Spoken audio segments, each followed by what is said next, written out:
Hi friends, hello, welcome to next part in the Unit 5 Playing with Fire.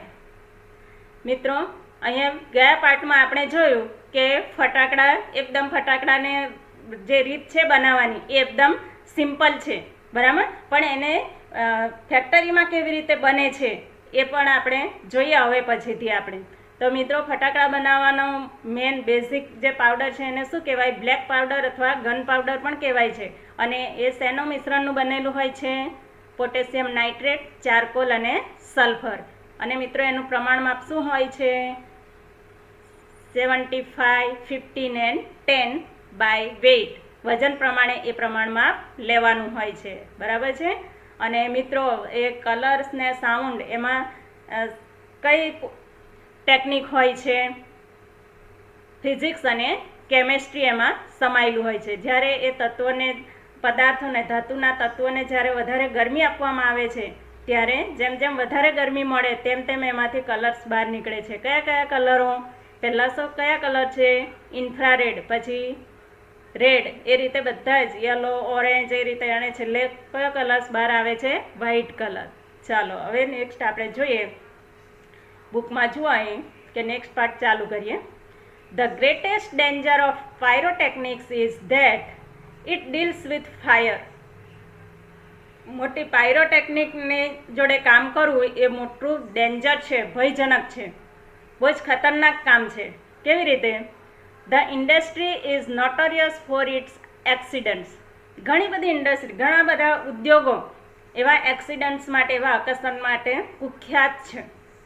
Notorious એટલે મિત્રો કુખ્યાત. ઘણી બધી ઇન્ડસ્ટ્રી એવી છે કે બહુ કુખ્યાત છે, વારંવાર ત્યાં અકસ્માતો થાય છે, વારંવાર આગ લાગવાના બનાવો બને છે. Whether in the USA, Japan or India. પછી જે હોય તે યુએસએ હોય, જાપાન હોય કે ઇન્ડિયા હોય, બધી જ જગ્યાએ આ એક્સિડન્ટ થાય છે, એટલે કે અકસ્માતો થાય છે. ધો the mixture is stable if kept cool and dry. જો કે આ મિક્સચર જે છે બધું ગન પાવડર છે એને ઠંડી જગ્યાએ અથવા કોઈ ડ્રાય જગ્યાએ વ્યવસ્થિત, સુરક્ષિત, સ્ટેબલ એટલે સ્થિર, સુરક્ષિત મૂકવામાં આવે ત્યાં સુધી કંઈ નથી. પણ જ્યારે એને it can catch fire if heat is accidentally applied. ત્યાં મૂકેલું હોય ત્યાં સુધી કંઈ વાંધો નથી, પણ એક્સિડન્ટલી, અચાનક, આકસ્મિક રીતે જ્યારે એને કંઈક ગરમી મળી જાય છે ત્યારે એમાંથી આગ ઉત્પન્ન થઈ જાય છે. Through too much friction sometimes. Friction એટલે ઘર્ષણ. ક્યારેક એની જોડે ઘર્ષણ થાય, વધારે ઘર્ષણ થાય તો એમાંથી પણ તણખા ઉત્પન્ન થઈ શકે છે અને અકસ્માત થઈ શકે છે. ઓર ફ્રોમ અ સ્પાર્ક, અથવા કોઈ સ્પાર્ક થાય, શોર્ટ સર્કિટ થઈ જાય તો પણ એમાં આગ લાગી શકે છે. Or an impact. Scientist are looking for ways of making fireworks safer. આટલા માટે વારંવાર દર વર્ષે આગ લાગવાના બનાવો બને છે, એટલે સાયન્ટિસ્ટો પણ એના સેફ જે પગલાં છે એને કઈ રીતે સેફ રાખી શકાય ફાયરવર્કને તેની હજુ શોધ કરી રહ્યા છે. Looking for ways of making fireworks safer, બરાબર. સાયન્ટિસ્ટો એને ફાયરવર્ક્સને સેફર બનાવવા માટે, વધુ સલામત બનાવવા માટે હજુ એને માટેના રસ્તા એ શોધી રહ્યા છે. In India. ઇન્ડિયામાં કેવી પરિસ્થિતિ છે ફાયરવર્કની? જો મિત્રો, fireworks used to be imported from China. Fireworks used to be imported from China. ચાઇનાથી ઘણા બધા આપણે ત્યાં ફટાકડાઓ આવતા હતા પહેલાં, ને અત્યારે પણ આવે જ છે. During the second world war. પરંતુ સેકન્ડ વર્લ્ડ વોર, બીજા વિશ્વયુદ્ધ દરમિયાન ધીસ ઇમ્પોર્ટ્સ વર સ્ટોપ. મિત્રો અત્યારે પણ આપણા ચીન જોડે ફાઇટ, લડાઈ થવાની બધા ભણકારા વાગી રહ્યા છે, ત્યારે આપણે શું કર્યું છે? એમની જે એપ છે એ બધી એના પર બેન લગાવી દીધી છે. તો સેકન્ડ વર્લ્ડ વોર, બીજા વિશ્વયુદ્ધ વખતે પણ શું થયું હતું? આવું જ બેન લગાવી દેતું હતું. પહેલાં એમને ત્યાંથી આપણે પુષ્કળ ફાયરવર્ક્સ, ફટાકડા એમને ત્યાંથી આયાત થતા હતા, આપણે ત્યાં આવતા હતા. તો તે વખતે પણ એવું બેન લગાવી દીધું હતું કે ધીસ ઇમ્પોર્ટ્સ વર સ્ટોપ જે ફટાકડાની આયાત થતી હતી એને બધી સ્ટોપ કરી દીધી. ઇમ્પોર્ટ થતું હતું એ બધું જ સ્ટોપ કરી દીધું. And the safety match producers, અને પછી અત્યારે આપણા પ્રધાનમંત્રી શ્રી નરેન્દ્ર મોદી કહે છે કે આત્મનિર્ભર બનો, આપણા દેશમાં જ બધું એને ડેવલપ કરો, બરાબર, કે આપણે બીજા પર આધાર રાખવો પડે નહીં. તો તેવી રીતે તે વખતે પણ એવું થયું હતું. તો સેફ્ટી મેચિસ આપણે ત્યાં બનતી હતી, માચિસ આપણે ત્યાં બનતી હતી, તો એ લોકો પોતે આત્મનિર્ભર બનવા લાગ્યા. અને એ લોકો જે માચિસ બનાવનારી કંપનીઓ હતી, પ્રોડ્યુસર ઉત્પાદકો હતા, તમિલનાડુમાં બનાવતા હતા, શિવાકાશીમાં, એમણે શું કર્યું, ફટાકડા બનાવવાનું, દિવાળી માટે ફટાકડા બનાવવાનું શરૂ કરી દીધું. કેમ કે હવે તો બેન લગાવી દીધી. ક્યારે? બીજા વિશ્વયુદ્ધ દરમિયાન શું કર્યું, ચાઇનાના બધા જ ફટાકડાનું બેન લગાવી દીધું. એટલે આપણે ત્યાં બનાવીએ તો જ દિવાળી ઉજવી શકીએ. તો માચિસ જે બનાવતા હતા એ લોકોએ જ ફાયરવર્ક્સ, ફટાકડા બનાવવાનું શરૂ કરી દીધું. And safety match producers of Sivakasi in Tamil Nadu began manufacturing fireworks for Deepavali. જોયું? In 1992, 1992માં શું થયું પછી? The country used about 60 crores worth of firework and 60 to 70% of this came from Shivakashi. અને 1992માં શું થયું? જે વખતે કે મોટાભાગના દેશમાં 60 કરોડ રૂપિયાના ફટાકડા વેચાયા અને 60 થી 70% શિવાકાશીના ફટાકડા હતા. કેટલા? 60 કરોડના ફટાકડાનું વેચાણ થયું અને 60 થી 70% તો શિવાકાશીમાં બનેલા ફટાકડા હતા. થયું ને? આત્મનિર્ભર ફટાકડામાં આપણે બની ગયા ને.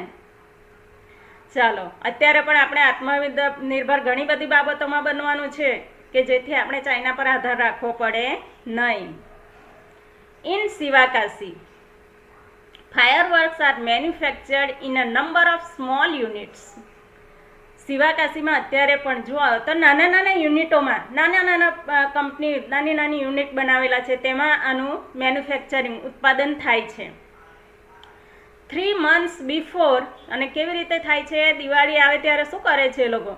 3 months before, 3 મહિના પહેલાં, the festival is the busiest time for this unit. જો તહેવાર આવવાનો હોય, બરાબર, મોસ્ટ ઓફ દિવાળી તહેવાર આવવાનો હોય તો 3 મહિના પહેલાં આ બધા જ યુનિટ એકદમ બિઝીસ્ટ થઈ જાય છે, બરાબર, બધા ફટાકડા બનાવવામાં બિઝી હોય છે. Fireworks are transported to every nook and corner. મિત્રો, નૂક એન્ડ કોર્નર એટલે દરેક ખૂણે, અંડરલાઇન કરી રાખજો, nook and corner of the country. અને 3 મહિના પહેલાંથી ફટાકડા બનાવવાનું કામ ચાલુ થઈ જાય છે અને પછી ટ્રાન્સપોર્ટેશન થઈ જાય છે. દેશના ખૂણે ખૂણે બધા શિવાકાશીના ફટાકડા પહોંચે છે. The working conditions of these units are however far from satisfactory. પણ જુઓ, આટલા બધા ફટાકડા બને છે, આપણા દેશના ખૂણે ખૂણે પહોંચે છે, બરાબર, એટલા શિવાકાશીમાં ઉત્પાદન થાય છે, છતાં પણ ધ વર્કિંગ કન્ડિશન, ત્યાંની જે કામ કરવાની જે કન્ડિશન, જે પરિસ્થિતિ છે, યુનિટ જે છે, બરાબર, તેની જે પરિસ્થિતિ છે, of these units are however far from satisfactory. Far from, બહુ દૂર છે, એનો સંતોષજનક કામગીરી ત્યાં નથી. કે જે પરિસ્થિતિ છે એ જોઈને આપણને સંતોષ થતો નથી, સંતોષજનક કોઈ પરિસ્થિતિ ત્યાં નથી. કેમ એવું કહી શકાય મિત્રો કે ત્યાં સંતોષજનક પરિસ્થિતિ નથી આ યુનિટમાં? This are very few testing facility, કે ત્યાં ટેસ્ટિંગ માટેની ફેસિલિટી બહુ જ ઓછી છે. અને બીજું, ફોર ક્વોલિટી ઓર યુનિફોર્મિટી, કે ક્વોલિટી, ગુણવત્તા કેવી છે એની, તે અને એકરૂપતા કેવી છે, બરાબર, સમરૂપતા છે કે નહીં, એકરૂપતા કેવું છે, એમાં જે આપણે પ્રમાણમાપ જે છે જળવાયું છે કે નહીં, એને માટેની ફેસિલિટી, એને માટે ટેસ્ટિંગ જે કરવાનું છે એની કોઈ ફેસિલિટી નથી. એન્ડ હાર્ડલી એટલે ભાગ્યે જ any safety measures in force. Measures એટલે પગલાં, સેફ્ટી મેઝર્સ એટલે સલામતીના પગલાં, અને ભાગ્યે જ ત્યાં કોઈ સલામતીના પગલાં લેવાય છે. ક્યાં? શિવાકાશીમાં. કેટલું મોટું યુનિટ છે, દેશના ખૂણે ખૂણે શિવાકાશીના ફટાકડા પહોંચે છે, બરાબર. અને શિવાકાશીના ફટાકડા એ બ્રાન્ડેડ કહેવાય, છતાં પણ ત્યાં જોઈએ તો ટેસ્ટિંગ માટે કોઈ ફેસિલિટી નથી અને સલામતીના કોઈ પગલાં પણ લેવામાં આવતા નથી, અને એના કારણે દર વર્ષે ત્યાં આગના બનાવો બને જ છે. ધીસ ઇઝ વાય, અને તેના જ કારણે we hear of accidents in Sivakasi year after year. દર વર્ષે ને વર્ષે આપણે શિવાકાશીમાં આગ લાગી એવું દર વર્ષે આપણે ન્યૂઝમાં સાંભળીએ છીએ. It is very difficult to get information on how to manufacture fireworks. It is very difficult to get information how to manufacture firework, કે ફાયરવર્ક કેવી રીતે બને છે, ફટાકડા કેવી રીતે બનાવવામાં આવે છે, એ જે એનું સિક્રેટ છે, એ જે માહિતી છે એ કોઈને જણાવવામાં આવતી નથી. એ આપણે માહિતી મેળવવી હોય ને તો એ આપણને મળતી નથી. શા માટે? Because it is not considered, કારણ કે એમાં એવું માનવામાં આવે છે કન્સિડર સેફ, કેમ કે ગમે તેને માહિતી આપવાનું સલામતી નથી. To give everybody the details, બધાને જ એની ડિટેલ બતાવી દેવાની, ગમે તેને એની માહિતી આપી દેવી એ સેફ નથી. બરાબર, એવું માનવામાં આવે છે કે એ સેફ નથી, બધાને જ એની માહિતી જણાવી દઈએ તો. Only a very few reliable એટલે મિત્રો વિશ્વાસપાત્ર પર્સન એટલે વ્યક્તિ, બહુ જ ઓછા વિશ્વાસપાત્ર વ્યક્તિ હોય તેને જ આ આર્ટ શીખવાડવામાં આવે છે, કેમ કે એનો પછી એ મિસયુઝ થઈ જાય છે જો બધાને જ બતાવીએ તો. બરાબર, એટલે જો કોઈ વિશ્વાસપાત્ર માણસ હોય એને જ આ ટેકનિક બતાવવામાં આવે છે અને એ એનો યુઝ કરે છે. ઇન મેની કન્ટ્રીઝ, કેટલીક કન્ટ્રીમાં તો એવું છે ફાયરવર્ક્સ માટે કે fireworks are not allowed, fireworks allowed થતા નથી. ક્યાં? To be use by individuals, વ્યક્તિગત રીતે ફાયરવર્ક્સનો કોઈ ઉપયોગ કરી શકતા નથી. મિત્રો આપણે ઇન્ડિયામાં તો કેટલું સરસ, કેટલું મજા, નાનું છોકરું જઈને પણ ફટાકડા લઈ આવે, એ પણ ફોડે અને મજા કરે. બરાબર, જ્યારે કેટલાક દેશોમાં તો ફાયરવર્ક પર બેન છે. બરાબર, એને વ્યક્તિગત રીતે કોઈ ખરીદી પણ ન શકે અને એનો યુઝ પણ કરી શકે નહીં. ઓનલી, તો ક્યારે એનો યુઝ કરે? ઓનલી કોમ્યુનિટી ડિસ્પ્લેસ, સાર્વજનિક સ્થળ કોઈ પ્રદર્શન હોય, સાર્વજનિક જગ્યાએ કોઈક એવું ફંક્શન રાખ્યું હોય તો ત્યાં ઉપયોગ કરવાનો. Specially organise with the help of experts are allowed, અને એ જ્યારે એનો ઉપયોગ કરે ત્યારે એક્સપર્ટ્સ પણ ત્યાં હાજર હોવા જોઈએ, તેની હાજરીમાં જ એ એલાઉડ છે, ત્યાં તો જ એ ફાયરવર્કનો ઉપયોગ કરવાનો. ને આપણે ત્યાં કોઈની કશી જરૂર પડતી નથી, બધા જ એનો ઉપયોગ કરી શકે. નાના છોકરા પણ લાવીને ફટાફટ ફોડી દે, ઘરમાં પણ ફોડે, ગમે ત્યાં ફોડે. કેટલી લીલા લહેર છે આપણે ત્યાં. A great deal of care is taken for safety at these displays, અને આ ડિસ્પ્લે કરવા માટે સલામતીના પગલાં પણ ત્યાં લેવામાં આવે છે કે સલામતી સાથે આને પ્રદર્શન કરવાનું હોય છે. ક્યાં? બીજી કન્ટ્રીમાં, આપણે ઇન્ડિયામાં નહીં. આપણે ઇન્ડિયામાં તો બધા જ સલામત, પોતે જ બધા safety master. However, since even children are allowed to play with fireworks in India, જો કે આપણે ત્યાં તો બાળકોને પણ ફટાકડા ફોડવાનું એલાઉડ છે. It is important to observe certainly safety rules. It is important to observe એટલે મિત્રો અહીંયા પાલન કરવું. સર્ટેન સેફ્ટી રૂલ્સ, પણ અહીંયા કેટલા સેફ્ટી રૂલ્સ, સલામતીના માટેના કેટલું પાલન, રૂલ્સ જે નિયમો છે એનું પાલન કરવું મહત્વનું હોય છે. બરાબર, આપણે ભલે બાળકોને આપી દઈએ પણ એના જે નિયમો પાળવાના છે, કે જે નિયમોનું પાલન કરવાનું છે, જે રીતે ફટાકડાનો ઉપયોગ કરવાનો છે એ રીતે જ કરવો પડે છે. ફાયરવર્ક્સ શુડ બી સ્ટોર્ડ, ફાયરવર્કને સ્ટોર કરવો જોઈએ.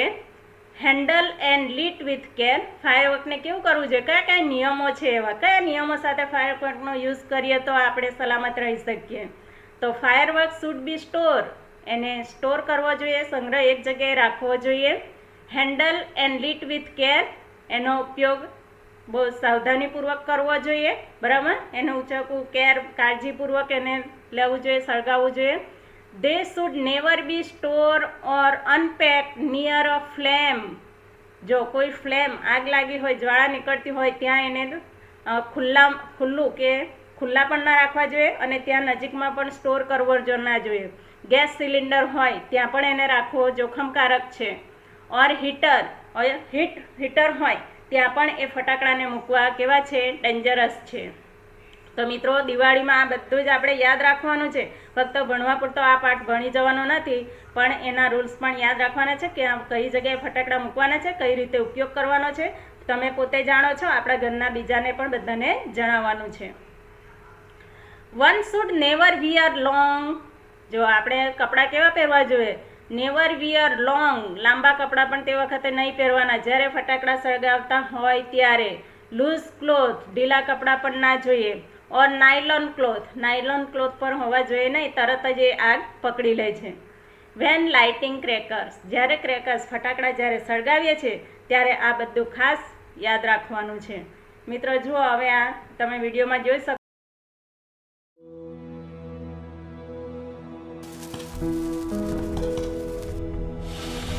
जैसे मैंने बताया कि फायर ब्रिगेड वाला जो है कभी दिवाली पे घर पे नहीं रहता है.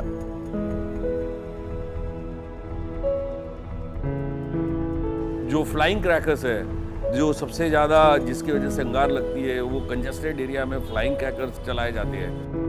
और यूजुअली मैंने देखा है कि काफ़ी हद तक के निग्लिजेंस और जो करना नहीं चाहिए वो करने की वजह से अंगार लगती है. Your safety is in your hand. Diwali तो सभी मनाना चाहते हैं, लेकिन सेफ दिवाली मनाना आपके हाथों में है. दिवाली सुरक्षित मनाने के लिए हमें ये ध्यान रखना है कि पटाखे जलाते वक्त हमेशा खुली जगह, खुले परिसर या मैदान में ही पटाखे जलाने. पटाखे जलाते वक्त बच्चों के साथ हमेशा उनके पेरेंट्स साथ में रहेंगे. दिए लगाने हो तो सुरक्षित जगह, आधे जले हुए पटाखों को फिर से जलाने की आपको कोशिश नहीं करनी चाहिए. गाड़ियों से दूर या झुग्गी झोपड़ियों से दूर पटाखे लगाएंगे. पटाखे जला के होने के बाद हो सके तो 1 गिलास पानी से पटाखे पूरी तरह बुझ चुके हैं इसकी आप कंफर्मेशन ले लीजिए. फायर क्रैकर चलाते समय कुछ फायर एक्सटिंग्विशर, सैंड बकेट्स या वाटर बकेट साथ में रखें. जब तक फायर ब्रिगेड ना पहुंचे तो बिल्डिंग में लगी हुई फायर इक्विपमेंट्स का इस्तेमाल करके भी आप अंगार बुझाने का कोशिश कर सकते हो. 101 लगाते ही फायर ब्रिगेड आपकी तुरंत सेवा में हाजिर हो सकती है. आपकी दिवाली सुरक्षित रहेगी तो हमारी दिवाली शुभ रहेगी. Happy Diwali, prosperous Diwali, and most important, the safe Diwali.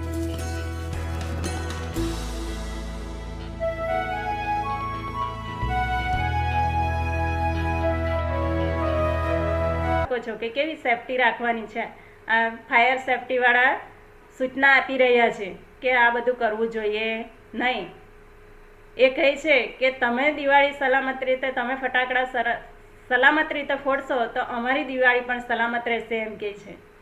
ને તો આપણે કોઈ અકસ્માત થઈ જાય, એક્સિડન્ટલી કંઈક આગ લાગી જાય તો એ લોકોએ દોડવું પડે. એટલે આપણને કહે છે કે તમારી દિવાળી સલામત તો અમારી દિવાળી પણ સલામત. ચાલો જુઓ હવે. And since the powder in crackers is poisonous. અને બીજું શું યાદ રાખવાનું છે કે ફટાકડામાં જે પાવડર આવે છે એ કેવો પોઈઝનસ એટલે મિત્રો ઝેરી હોય છે. એને ટ્રાય ક્યારે નહીં કરવાની કે કેવું લાગે જો આપણે જરા ચાખી જોઈએ, એવી કોઈ દિવસ ટ્રાય નહીં કરવાની. They should never be carried loose in your pocket or your hand.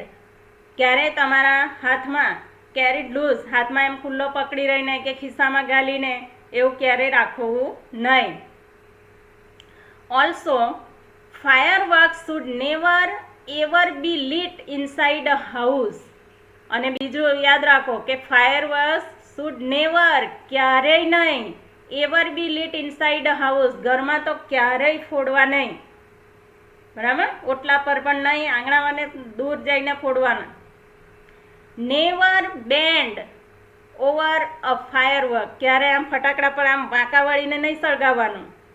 Van you are lighting it, જ્યારે તમે ફટાકડા સળગાવો ત્યારે ફટાકડાની ઉપર આમ વાંકા વળીને નહીં સળગાવવાનું. ને તો જો સળગીને ફટ દઈને ફૂટ્યું તો આપણે શું થઈ જઈએ? દાઝી જવાય. If in spite of being careful, જો કે આમ છતાં ઘણી બધી આપણે કાળજી રાખીએ છીએ, જાણી જોઈને કોઈ દાઝતું નથી, આવી કાળજી રાખવા છતાં પણ you do get a burn એટલે દાઝી જવું. કદાચ તમે દાઝી જાઓ બરાબર, કદાચ તો શું કરવું? ગો ટુ અ ડૉક્ટર પાસે સીધા જવું ઇન્સ્ટેડ ઓફ એપ્લાઇંગ ઓઇલ ઓર આયનમેન્ટ. આયનમેન્ટ એટલે મલમ. કોઈ ઓઇલ લગાવે, કોઈ કોપરે લગાવે, તેલ લગાવે, કોઈ મલમ લગાવે, એના કરતાં એ લગાવવાનું નહીં, પણ સીધા તમારે ક્યાં જવાનું? ડૉક્ટર પાસે જવાનું છે. સીધી ત્યાં જ આપણે એમની મુલાકાત લઈ લેવાની છે. With care and consideration. જો આપણે કાળજી રાખીએ અને કન્સિડરેશન એટલે કે સાવધાનીપૂર્વક જો આ બધા નિયમોનું પાલન કરીએ અને ફટાકડા ફોડીએ તો શું કરીએ? We can make hour favourite festival a much safer one. તો આપણો જે ફેવરિટ ફેસ્ટિવલ જે દિવાળી તહેવાર છે એને ખૂબ જ સેફ એટલે કે સલામતી ભર્યો આપણે બનાવી શકીએ. પણ ક્યારે? આ ફટાકડા ફોડવાને આપણે થોડી સાવચેતી રાખીએ, થોડી કાળજી રાખીએ તો એ દિવાળીની જે મજા છે, તહેવારની જે મજા છે એનો આનંદ અનેરો હોય છે. તો મિત્રો અહીં હવે જોયું, અહીંયા આપણા ધ યુનિટ ઇઝ ઓવર. નાવ હવે તમારે શું કરવાનું છે મિત્રો? એમાં જે શોર્ટ નોટ્સ આવે છે પાયરોટેકનિક, બરાબર, એ ખાસ તમારે તૈયાર કરી દેવાની છે. મોટાભાગે એ શોર્ટ નોટ પૂછાય છે, બરાબર છે. અને મિત્રો તમે જ્યારે આ નોટ્સ બનાવો ત્યારે શું કરવાનું? મેઇન મુદ્દા તમારે શું કરવાના છે? બધા જ નોટ ડાઉન કરી દેવાના છે અને એને યાદ રાખી દેવાનું અને પછી શોર્ટ નોટ લખવાની છે. આમ તો જો કે પોઈન્ટ્સ આપે છે, એ પોઈન્ટ્સ પરથી તમારે સેન્ટન્સ બનાવવાના હોય છે. તો મિત્રો હવે નેક્સ્ટ વિડીયોમાં આપણે ફરી મળીશું યુનિટ 6, બરાબર. થેન્ક યુ ફોર વોચિંગ, બરાબર. બાય.